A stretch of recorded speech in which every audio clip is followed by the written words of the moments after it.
दोस्तों, कंपाउंडिंग एक ऐसा शब्द है जिसे हम सभी स्कूल टाइम से ही सुनते आ रहे हैं और आज के समय में तो इंटरनेट पर हर दूसरा आर्टिकल और वीडियो कंपाउंडिंग के बारे में ही बात करते हुए दिखाई देता है।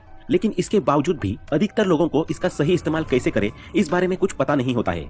वे अक्सर जिंदगी भर पैसा कमाने के बाद भी करोड़पति नहीं बन पाते और न ही कभी फाइनेंशियली इंडिपेंडेंस की अपनी जर्नी पूरी कर पाते हैं, क्योंकि उनके द्वारा लिए गए ज्यादातर फाइनेंशियल डिसीजंस जाने अनजाने में कंपाउंडिंग की थियरी के अगेंस्ट हो जाते हैं। तो आज के इस वीडियो में हम इसी प्रॉब्लम को दूर करने के लिए कंपाउंडिंग के एक ऐसे फॉर्मूले के बारे में बताने वाले हैं जो आपको जल्द से जल्द करोड़पति बनाने में मददगार साबित होगा। यह एक ऐसा फॉर्मूला है जिसके लिए आपको बस 8 साल काम करना होगा और उसके बाद जिंदगी भर आराम ही आराम। कंपाउंडिंग के इस फॉर्मूले को बेहतर तरीके से समझने के लिए हम एक स्टोरी का सहारा लेंगे। तो चलिए शुरू करते हैं।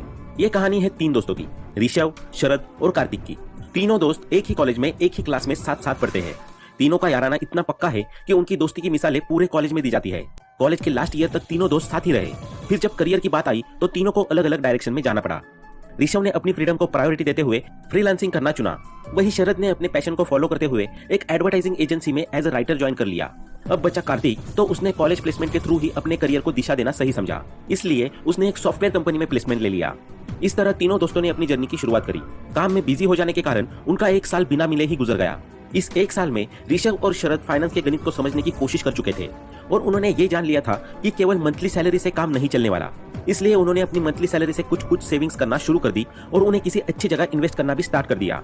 वही दूसरी ओर कार्तिक एक बहुत ही हम्बल बैकग्राउंड से बिलोंग करता था और अभी तक उसका माइंडसेट भी वही टिपिकल मिडिल क्लास वाला बना हुआ था। इसी वजह से उसे लगता था कि इन्वेस्टमेंट वगैरह सब फालतू की चीजें हैं, खाओ पियो मौज करो और यही जीवन है, बाकी सब तो मोह माया है।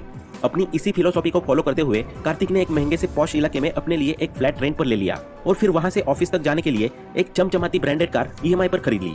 हर महीने उसके पास 1 लाख रुपए सैलरी के आते थे, जिन्हें वो पार्टी करने में, नए नए एक्सपेंसिव मटेरियल खरीदने में यूं ही उड़ा देता था। इसके अलावा मंथ के एंड में जब उसका बैंक अकाउंट पूरी तरह खाली हो जाता था तो वो खर्चों को पूरे करने के लिए क्रेडिट कार्ड का इस्तेमाल भी बिना कुछ सोचे समझे करता था। अब 1 साल बीत गया। तीनों दोस्तों ने प्लान किया कि काफी दिनों से मुलाकात नहीं हुई है, तो क्यों ना किसी अच्छी सी जगह पर चलकर डिनर किया जाए। इसी बहाने पुरानी यादें भी ताजा हो जाएंगी। तीनों दोस्तों ने मिलकर एक रेस्टोरेंट डिसाइड कर लिया और सही समय पर वहां पहुंच गए। इतने दिनों बाद मिलने पर तीनों बहुत खुश हुए और उनकी बातचीत का सिलसिला भी शुरू हो गया। काफी देर इधर उधर की बातें करने के बाद उन्होंने सैलरी और फाइनेंस पर बात करनी शुरू की। कार्तिक ने पूछा, भाइयों कैसा क्या चल रहा है करियर, कुछ पैसा वैसा आ रहा है या नहीं।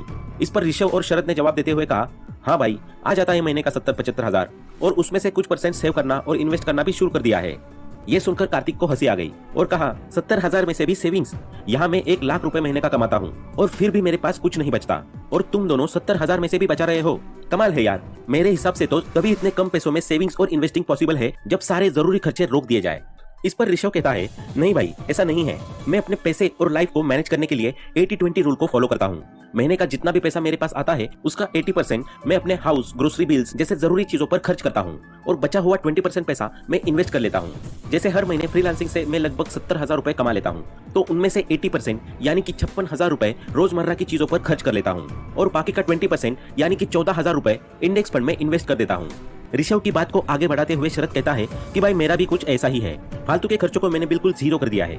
फ्लैट की जगह मैं एक छोटा सा रूम लेकर रहता हूँ। कार मैंने खरीदी नहीं, ज्यादातर मेट्रो से आना जाना प्रेफर करता हूँ। जब जरूरत महसूस होती है तो कैब बुक कर लेता हूँ और ईएमआई के चक्करों से मैंने खुद को दूर ही रखा है। यही वजह है कि मैं कंपाउंडिंग के 8-4-3 रूल को फॉलो करते हुए हर महीने 30,000 रुपए इन्वेस्ट कर देता हूँ। ऋषभ और शरद की बातें सुनकर कार्तिक चौंक गया। वो बोला, क्या तुम अभी से बूढ़े लोगों जैसी बातें करने लगे हो? अभी तो हम जवान हैं, ये टाइम होता है एंजॉय करने का, ऐश करने का। कहाँ तुम अभी से इन्वेस्टमेंट और सेविंग्स के चक्करों में फंस रहे हो? और भाई शरद, तू क्या ये फालतू कंपाउंडिंग जैसे झमेलों में इतना पैसा डाल रहा है? ये सब स्कूल बुक्स और कहानियों में ही अच्छा लगता है, असलियत में इनसे कोई अमीर नहीं होता। ये सब कैलकुलेशन में ही मैजिक दिखा पाती है, असलियत में तो ये लोगों का पैसा डूबता ही है बस। कार्तिक को बीच में ही टोकते हुए ऋषभ बोला, भाई ऐसा बिल्कुल भी नहीं है, शरद जो कर रहा है बिल्कुल ठीक कर रहा है। कंपाउंडिंग की पावर अभी तूने देखी नहीं है, इसलिए तू ऐसी बात कर रहा है। दुनिया के बड़े से बड़े इन्वेस्टर्स आज इसलिए अमीर है क्योंकि उन्होंने कंपाउंडिंग की प्रोसेस पर विश्वास रखा और अपने पैसे को अच्छी जगह पर इन्वेस्ट किया। कुछ सालों बाद तू खुद देखना कि शरद फाइनेंशियली फ्री होकर रिटायरमेंट के मजे ले रहा होगा और उसका पैसा उसके लिए काम कर रहा होगा। कार्तिक ऋषभ की बात पर फिर से हंसने लगा और बोला, रिटायरमेंट वो भी अभी से? तुम दोनों का फ्यूज उड़ गया लगता है। ये सब फिल्मी बातें हैं भाई। रिटायरमेंट होता है 60 की उम्र पर, न कि जवानी में। खैर, जो तुम्हें ठीक लग रहा है करते रहो। इस तरह तीनों दोस्तों की मुलाकात समाप्त हुई और तीनों फिर से अपने अपने काम में लग गए। तीनों अपनी लाइफ में इतने बिजी हो गए कि देखते ही देखते 7 साल निकल गए। यहाँ तक आते आते तीनों की एज 30 साल हो चुकी है। 7 साल बाद जब तीनों दोस्तों को एक दूसरे की याद आई तो उन्होंने फिर से मिलने का प्लान बनाया। तीनों फिर से रेस्टोरेंट में डिनर के लिए इकट्ठे हुए। एक बार फिर डाइनिंग टेबल पर इन्वेस्टमेंट की बात शुरू हो गई। कार्तिक ने टॉन मारते हुए पूछा, क्या हाल है तुम दोनों के कंपाउंडिंग का?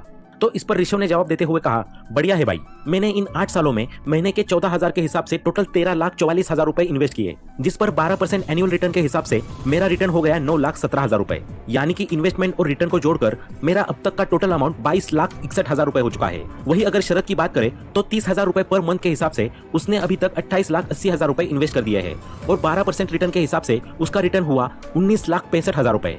अगर इन्वेस्टमेंट और रिटर्न को जोड़ दिया जाए तो अभी तक का उसका टोटल अमाउंट 48,45,000 रुपए हो चुका है।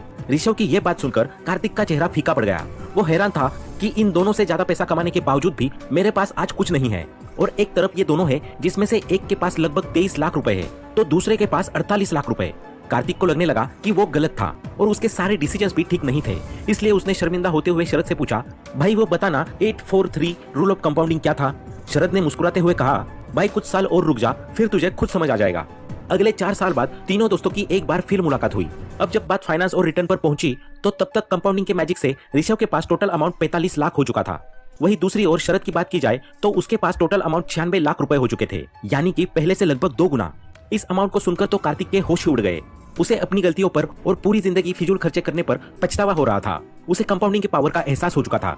इसके बाद उनकी एक और मुलाकात हुई अगले 3 सालों बाद। तब तक ऋषभ का टोटल अमाउंट बढ़कर 70 लाख हो चुका था और दूसरी ओर शरद 1 करोड़ का आंकड़ा पार करते हुए 1,51,00,000 रुपए तक पहुंच चुका था, यानी कि स्टार्टिंग के 8 साल के टोटल अमाउंट का 3 गुना।